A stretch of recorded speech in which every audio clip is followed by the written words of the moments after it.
Hello and welcome. In this video guide, I'm going to be talking all about Nappa's Saibamen. So, I was going to say they all come in all shapes and sizes, but they kind of don't. They really only come in the one shape and the one size, and that's green and small. But there's a lot to talk about them. So let's first up, before we talk anything more specific, let's talk about the rule of 2. So, you can jam that plant button all you want right here. So there's nothing stopping you for doing as many times as you want. However, there's basically the rule of 2. You can have one active Saibaman up, and you can plant one more who will wait in the ground. When the first one expires, the second one will come out of the ground and do their business. So you can always have one active and one in the ground. And on top of that, when you plant them, whatever button you choose to plant with, you can hold that button down and it will delay them activating. So it'll take them longer to come out of the ground. So right here is a regular. It takes about maybe a half second for them to come out of the ground. Now we're going to hold it. You see here, it took quite a bit longer. So if you tap the button, they will come out as fast as possible. And if you hold the button, the Saibamen will be delayed for a slight amount of time before they come out of the ground. So now next up, let's talk about the planting of the Saibamen themselves. So once again, as I mentioned, you can do it with light, medium, heavy, heavy being the EX version of the move. And they actually, all three do different things. So if we plant the light Saibaman, he'll get to a minimum distance where his attacks will work. He will do a jump, a slide, and an explosion. So one more time here. We'll back up a bit so we can walk a bit. His first move will always be a leaping jump that goes up. Second move will always be a slide. Third move will always be an explosion. The medium Saibaman, his first move will always be the acid spit. So we can do that from a bit further away. Second move is always a slide. And third move is always the explosion. Now if you do these up close here. So the Saibaman that leaps, the light one, can actually switch sides. Can't steal the corner, but it can switch sides. And then goes for the slide and explosion. Now the medium one here, what is slightly different is, it'll basically slide immediately after attacking if it's in range. So the two attacks will be much closer together than the light version of the Saibaman. Now the EX version actually does 5 attacks, not 3. It does 5. So spit, claw, spit, slide, and then the explosion. So, obviously, more attacks, potentially in pressure situations, is quite a bit better. But on top of that here, the plant motion is a lot quicker. So it takes roughly half as much time for him to plant the seed with the EX version as it does for the light or medium versions. So you can use that in pressure situations to recover quicker. As we'll talk about in the combo situation, there's even a situation where you combo into the EX version. But all in all, you spend the bar for not even so much like the faster, or not faster, but the better Saibaman with the increased attacks, but the fact that Nappa recovers much quicker and thus is active much faster. Now, a thing to note about the Saibaman attack. So no matter what version, all Saibamans will eventually slide and eventually try to grab and explode. So the slide, just so you know, I was under a wrong mistake back in the beta days. The slide is not a low. As you can see there, they can block the slide standing. It is not a low, so you can't go for some weird 50-50 mix-up like that. And the grab is not a true command grab. They can also block it. So for when you're looking for a lot of pressure or whatever, keep in mind they can just basically stand block everything. So it is not a deal for them to block. They don't got to block low at all for the slide, and they can just do a regular block when it comes for them jumping up to do the explosion.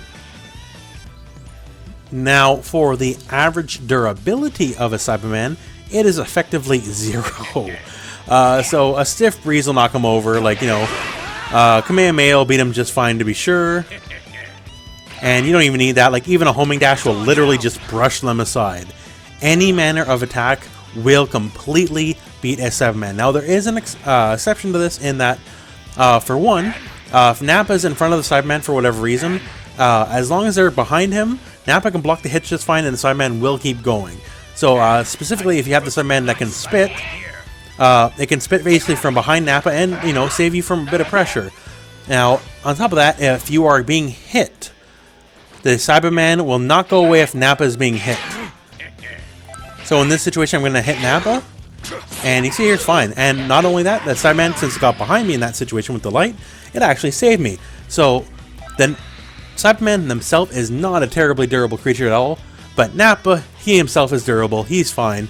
So As long as Nappa's the one taking the hits, the Saibaman doesn't care. They're going to do what they're going to do. But just keep in mind, if they're at all caught in any kind of hitbox, even if something is just as basic as a homing dash, they're completely going to get brushed aside. So now we know basically what Saibamen do. When do you plant a Saibaman? So the move by itself, not so much counting the X version, but generally speaking, the move, it's kind of slow. Nappa is just going to, put his fingers on the ground there, and he's not going to move. That Saibaman ain't coming out anytime real quick to protect him, so he's going to be wide open. So just doing it in someone's face is not to be suggested, absolutely. So you got to think about when are the setups to be planting it. So I'm going to give you a couple common setups right now. So the first up is, doesn't matter when, but anytime you got him in the air.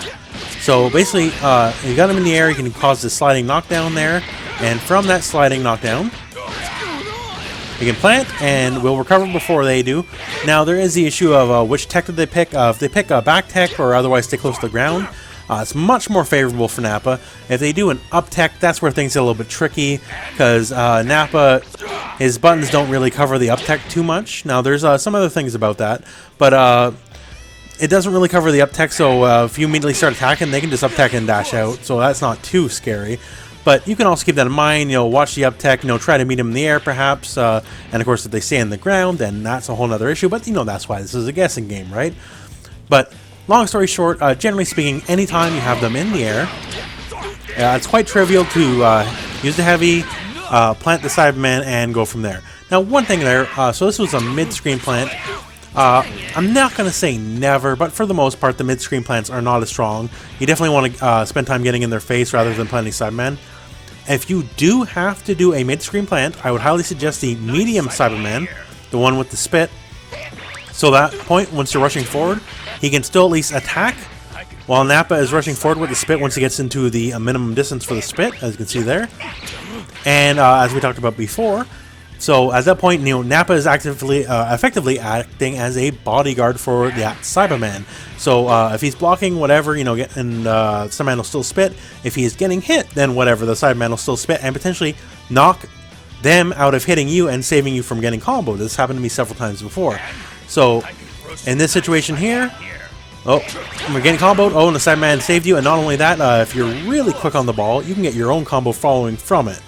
So if you do have to do the mid-screen plant, I highly suggest the medium Saibaman. That is the one with the acidic spit. Now, another incredibly common way to start a Saibaman plant setup is from his running punches here. It's quarter circle forward and medium. So it causes the sliding knockdown very much like an aerial heavy attack would. And as long as they're on the ground, you'll get that sliding knockdown anywhere on the screen. Obviously, it's better to do it in the corner, but anywhere you can get it, you're not going to be too far away from them.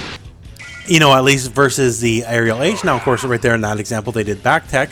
So that, it all depends on the character. But, in the corner, as always, this is where it's going to shine. Generally speaking, Saibamen are always best in the corner. So you can do, whatever combo. So example combo here would be something like this.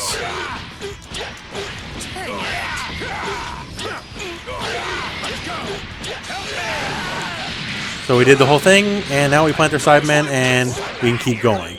So this is one of those things where if you don't want to use an assist afterwards, then generally speaking, the X version is the more guaranteed option, as it'll let you recover much quicker, and you can do whatever offense, the catch or up tech or back tech or down tech, whatever have you.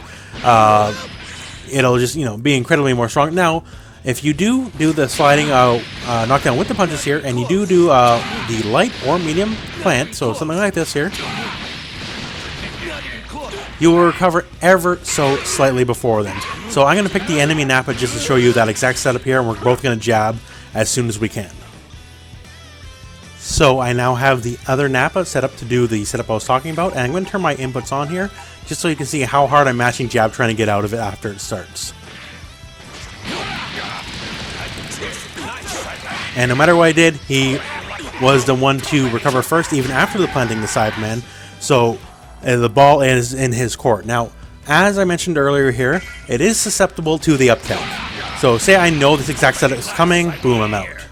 I just hold up and I can dash out and I'm going to beat that setup.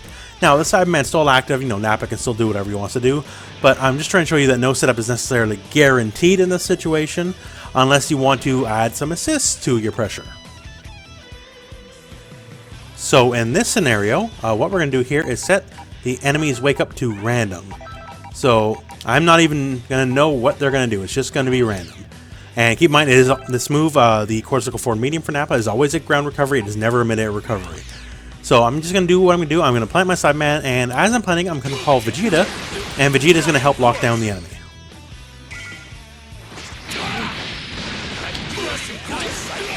So basically, as they recover, Vegeta is going to hold them in place. Doesn't matter if they down tech, up tech, whatever have you tech. Vegeta is going to hold them in place.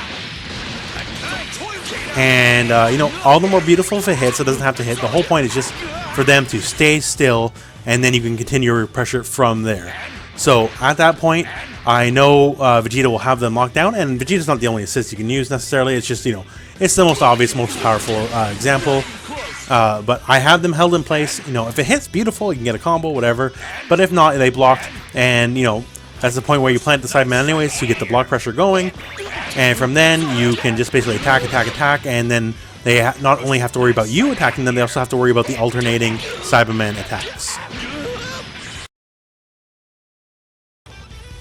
Now, next up, I want to talk about comboing into plants, and also just comboing into your Saibaman in general.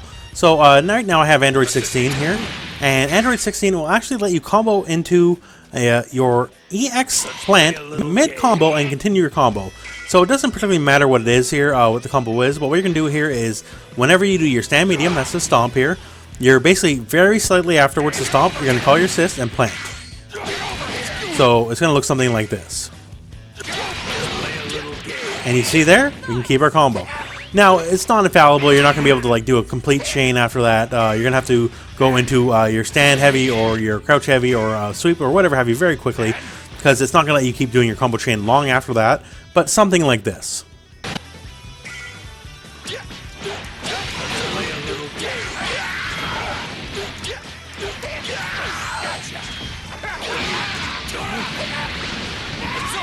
So a very basic example, that is not an optimized combo any stretch, but just to give you an idea that you can use your EX Saibaman plant mid-combo.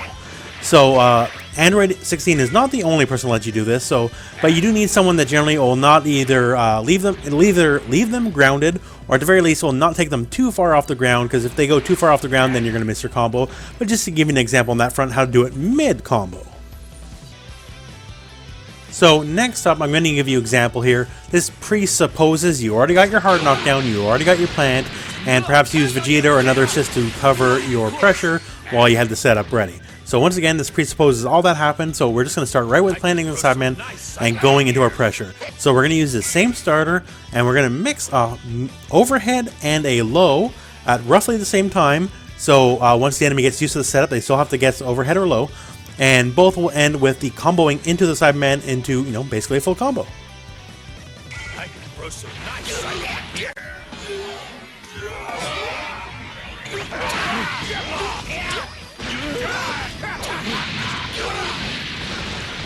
So in that example, we just used a low starter. So that is his standing medium, and I guess starter is maybe not the correct term, but during the correct sequence of the combo, we used a low. So now I'm going to do the exact same setup here, but we're going to do an overhead at the same time the low would have hit.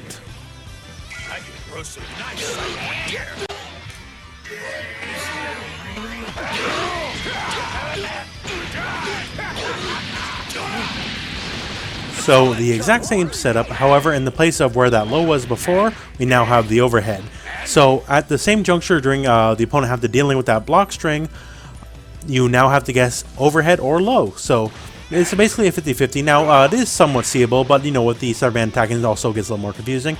And it's not all said and done there. So you could easily do something like this, where you just plant it, attack, you know, do your thing, stop attacking while maybe the Saibaman is attacking, and in between them doing the leap for the explosion, you can toss in your own Dragon Rush, get them there, or even do it earlier. This is just a mountain of pressure options here. So it's not necessarily all beholden to the Saibaman to do his job, but it's the threat of the Saibaman what can keep people in place. So that concludes our video about Saibamen for Nappa. So they're definitely a very key resource. The thing is, you know, for the most part, they are more useful in the corner than any other part of the screen, to be sure. Depending on what your setup is, potentially if you finish a combo very high up in the sky and you brought in Nappa, you might be able to plant a Saibaman without them visually even seeing it, and catch them surprise. That's actually happened against me one time, so I'm well aware that's the thing that can happen. Once again, the Saibaman is incredibly fragile. Anything will shoot them aside, so for the most part, you're going to be calling them in the corner to help keep your pressure up. This is one of the things where you're basically trying to go for like mathematically perfect pressure, that is. So less than, you plant it and you just kind of follow your heart. You're going to be following like, exact setups that you've keyed beforehand, practice quite a few times in training mode. You're basically going to have your own specific routes. Now it's going to be different for everyone who wants to play Nappa. What I just showed you in this video is only one such example of what certain routes are possible, where I can delineate between the overhead and the low at the exact specific point once they get used to it, so they have to guess. But as you keep playing it, you basically have your own personal setups. Everyone's going to figure out what works for them. Their own maybe block strings, their own pressure strings. You can alternate between like I hit, I recover, the Saibaman hits, then I hit again, and just kind of alternate between your both attacks.